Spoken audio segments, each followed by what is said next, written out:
Assalamualaikum warahmatullahi wabarakatuh.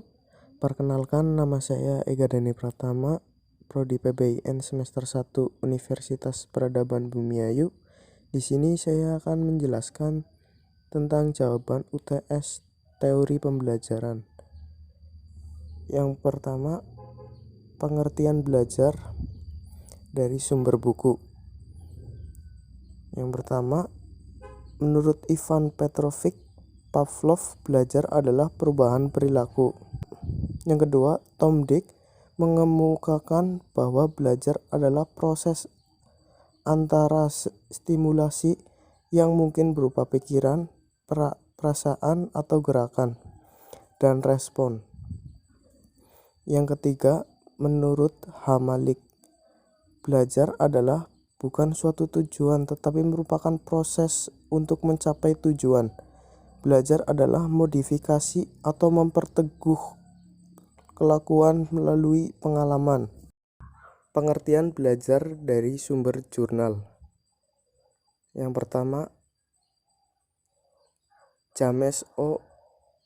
Whittaker misalnya merumuskan belajar sebagai proses di mana tingkah laku ditimbulkan atau diubah melalui latihan atau pengalaman. Yang kedua, Cronbach berpendapat bahwa belajar sebagai suatu aktivitas yang ditunjukkan oleh perubahan tingkah laku sebagai hasil dari pengalaman. Yang nomor 2, 4 tujuan pendidikan. Yang pertama, tujuan umum, disebut juga tujuan sempurna, tujuan terakhir, atau tujuan bulat.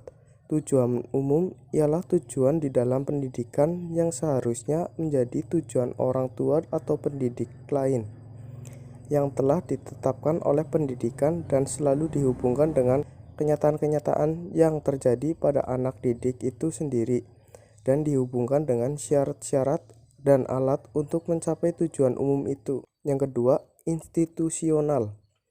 Institusional ini berbeda antara lembaga pendidikan satu dengan lembaga pendidikan lainnya. Misalnya, tujuan lembaga pendidikan sekolah dasar atau tentu berbeda dengan tujuan pendidikan pada lembaga sekolah menengah atau sekolah tinggi. Selain itu, tujuan pendidikan kejuruan tentu berbeda dengan tujuan pendidikan sekolah umum.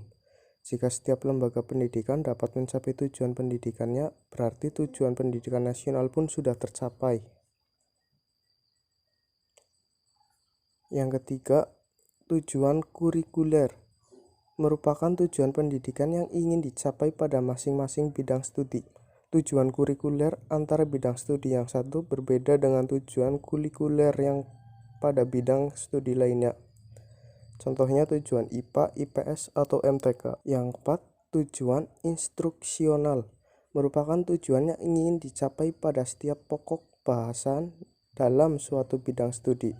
Tujuan instruksional inilah yang dalam kurikulum tingkat satuan pendidikan disebut sebagai standar kompetensi dan kompetensi dasar yang harus dikuasai oleh peserta didik sehingga dapat dikatakan telah tuntas belajar.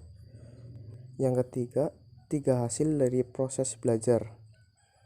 Pertama, kognitif adalah ranah yang mencakup kegiatan mental atau otak. Segala upaya yang menyangkut aktivitas otak adalah termasuk ranah kognitif. Menurut Bloom, ranah kognitif itu terdapat 6 jenjang proses berpikir, yaitu pengetahuan, hafalan atau ingatan. Yang kedua, pemahaman. Ketiga, penerapan. Yang keempat, analisis. Yang kelima, sintetis. Yang keenam, penilaian.